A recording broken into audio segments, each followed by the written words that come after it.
Hello everyone, welcome back to a brand new video today on the channel. 2024 is officially upon us. It is coming up really soon, and I had a lot of reflecting to do about this year in terms of movies, because this has been a very interesting year. We've had a lot of really good movies this year that really surprised me. We had a lot of really bad movies that I'm just gonna come out and say right now, may get a video, we'll see. I don't really want to be a negative Nelly this close to the end of the year, so that video might not come out, I might just make a short about it, but regardless, today we are tasked with discussing the top 10 best movies of this year, and I am nothing but excited because we have some bangers, folks. We have some bangers to talk about here. Now, quickly getting over some guidelines that are common sense with these videos. Number one, this is all just my opinion. If you don't agree with my opinion, that is 100% okay, and this is a perfect video where I want to hear in the comments, what was your favorite movie of the year? I'm actually very interested in what a lot of people think. I have a pretty good idea of what some of the choices people are going to say, but I am very interested to see what your choices are for the best movies of the year. And getting on with the second rule, obviously, I have not seen every movie that came out this year, specifically one that I'm not going to say by name. I didn't get the chance to see it, I was too busy, and that goes for a lot of movies this year. I missed quite a bit, unfortunately.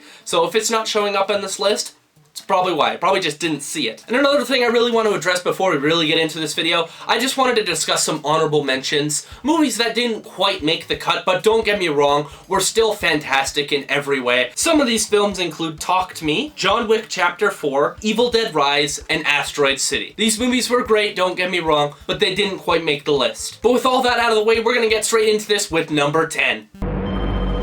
Hello. Let's play a game. Scream 6. To be honest, I was not expecting this movie to make my list. Don't get me wrong, I really loved this movie this year. I am a huge Scream fan, so I do have a little bit of a bias towards this movie, but this movie just checked every box in terms of everything I wanted with a Scream sequel. I think the best part about this movie is definitely the cast of new characters, especially the Carpenter twins in this movie. I absolutely loved them. Sam didn't have a whole lot to do in the other movies, but this movie I really thought fleshed out her character and just made her 10 times more likable. I really liked her in this movie, and of course Tara, Jenna Ortega, she was great in the movie, but that whole cast was just fantastic, to a point where I would honestly just be okay watching a whole movie with them not having any of the original cast, like Sidney Prescott or Gale Weathers. I'd be completely down for it, because everyone in this franchise right now is really good and really fun, and I root for them all. And this movie was very suspenseful. It had a lot of really tense moments, and a lot of really good kills, and a lot of just really good Scream moments that honestly are just some of my favorites in the franchise. The only thing that really disappointed me in this movie is the fact that this movie doesn't really have a whole lot of consequences, and you'll definitely tell when you watch the movie, people will get viciously attacked and seem like they're dead,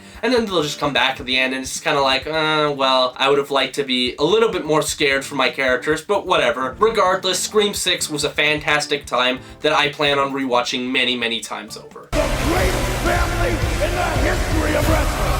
This was a completely left field pick for me. As you can tell, don't go looking on the channel, I didn't review this movie yet. I have full intentions to, I haven't done it quite yet, but I saw this movie 2 weeks ago, and I absolutely fell in love with this movie. To be honest with you, I'm not a huge fan of wrestling. Like, I never really got into it that much, and, you know, a movie based upon wrestling can only be so interesting from my point of view, especially considering I'm just not a huge fan of it, but this movie was just amazing in so many different ways. I got so sucked into this movie and its characters. The brotherly dynamic between all our main characters is absolutely wonderful. The performances in this movie are stellar, especially Zac Efron, who I really think brought it home in this movie and established that he is an actor to be reckoned with. He is more than just the funny, buff guy in most of those comedy movies. He can do really great things when he's in a drama like this, and he was amazing in this movie. This movie hit me so hard. I got so invested in this movie, to a point where I was bawling at certain points in the movies, because I just wanted our main characters to be okay, and I'm going to be talking about it more in my main review on the movie when I inevitably make it,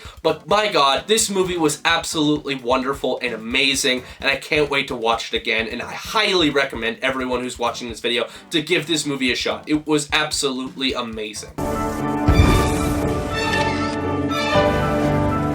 Are you even surprised that the film made by the legendary Hayao Miyazaki is on this list?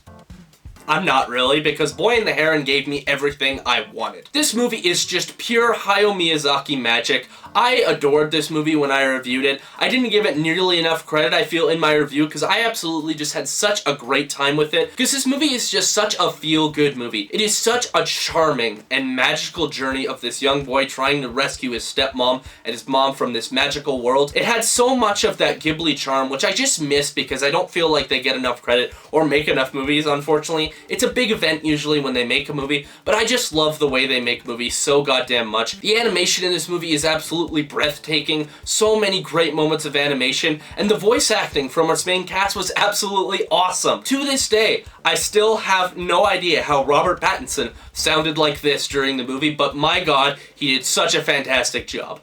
Your mother, she's awaiting your rescue. I'll be your guide. You just earned yourself a detention, sir. I'm not gonna lie, I'm a huge sucker for a good Christmas movie this time of year, and The Holdovers for me was that movie this year. I absolutely love this movie. Very charming, very well made, just a really good movie in general. It had some of the most charming and wonderful characters I've seen this year. Paul Giamatti was great as this grumpy history teacher. This movie was very, very funny, but also pulled at my heartstrings a lot. There was a lot of emotional moments in this movie that I didn't think that they would actually cover. But they did, and they did so wonderfully and masterfully. And that's why I think this movie definitely deserves to be at my number 7 spot. What?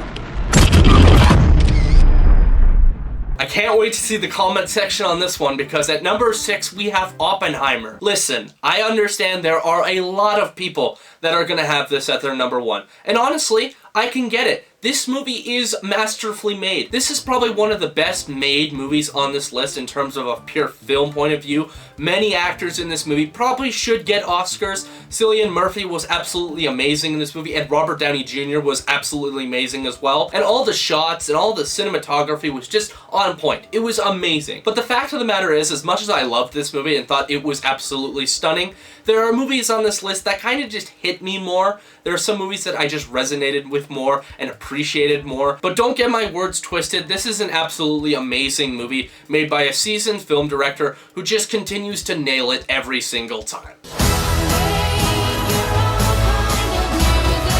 In direct competition to Oppenheimer, at number 5 we have Barbie. This one was a big shock to me. I was not expecting to enjoy this movie nearly as much as I did. I thought this movie would be a giant meme, but this movie was absolutely great. Had some of my favorite performances all year. Margot Robbie was excellent, and Ryan Gosling as Ken, like I said in my main review, is absolutely hysterical. I thought he was so funny during this movie. This movie had so much to offer, and a lot of it was very unexpected, especially in terms of the themes and general tone of the movie. And there are some things in my original review that I didn't quite nail. I didn't quite say, because I was kind of scared to mention them, just because I know how the internet can be sometimes, because this movie is woke, and I know a lot of people necessarily consider woke to be a bad thing, but this is one of those very rare situations where I don't think that's the case. But I think everyone is entitled to their own opinion, but regardless, I still thought the themes in this movie were done pretty well, and everything else was just the cherry on top.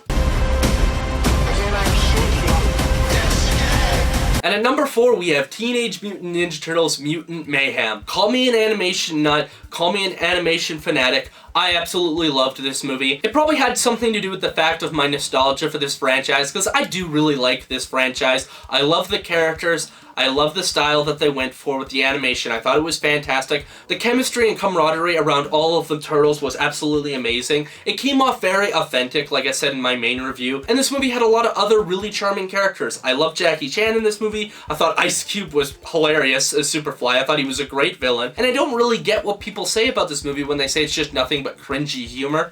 I never really got that. I've watched this movie like 3 times, and I still love it every single time I watch it. And at number 3, we have Guardians of the Galaxy Volume 3. This was a movie, when I first reviewed it, that I actually thought I went way too harsh on. I think it was just because it was during a time where Marvel was failing, and a time where they weren't doing super hot. You know, they weren't making masterpiece after masterpiece. I learned to appreciate this movie so much more over the months. I absolutely love this movie. I personally think that Guardians of the Galaxy Volume 3 is better than some of Marvel's best movies. And yes, I think this movie is better than No Way Home. I know that's a little bit of a hot take maybe to some people, but I loved this movie. It was the perfect conclusion to this band of characters that I have fallen in love with over the years, and it's been such a main part of my childhood. Like, I dressed up as Star-Lord for Halloween when I was a kid. I love these characters, and I loved the way they did the send-off for these characters, and how everyone in this movie got their proper ending. The ending to this movie is beautiful. There are so many amazing moments in this movie that really spoke to me. I can't wait to see where they go from here. I don't want them to make another one, but I can't wait to see these characters again. But I am happy that I got to experience this amazing movie in the theaters amongst friends. Obviously, this movie is gonna be here. If you've been following the channel, you know I made a review of this movie, and I had nothing but good things to say about it. This movie surpassed every expectation I had. It really pushed the genre forward in my eyes. I look at this movie now for being one of those movies that's gonna change the way we look at creature features / Godzilla movies going forward, and the level of excellence that these movies can accomplish if they try and be more than just action movies. This movie was incredibly suspenseful. Godzilla was terrifying during the entire movie, and this movie actually had characters that I cared about. I didn't want any of them to die. I wanted them to succeed in their journey through this movie of taking down Godzilla, and every time one of them was in peril, I was terrified for their well-being. I didn't want anyone to die, and that's because I got so invested with their characters, because they did such an amazing job of making all these characters feel so real, and then they balanced that perfectly with all the Godzilla goodness and made a movie that I cannot wait to see again. This is by far the best Godzilla movie we've ever gotten, and obviously enough, it is one of the best movies of the year in my opinion. But we're finally here at the summit, #1. Some people probably already know what this movie is going to be, but I really just want to emphasize how excited I was for this movie. I'd like to think back at like something like Avengers Endgame being the most excited for a movie I've ever been, but honestly, this movie kind of surpassed that. I was more excited for this movie than I was Avengers Endgame. I was more excited for Across the Spider-Verse than Avengers Endgame, and this movie 100% surpassed every expectation I had. What can I say about this movie that hasn't already been said? The animation in this movie was something to die for and the thing of dreams. I loved every frame of this movie. It was like a painting come to life, and not only that, all the characters in this movie were just absolutely wonderful and charming. All the new additions like Spider-Punk were some of my favorite Spider-Man characters ever, and Miles Morales and Gwen Stacy's story in this movie was absolutely beautiful.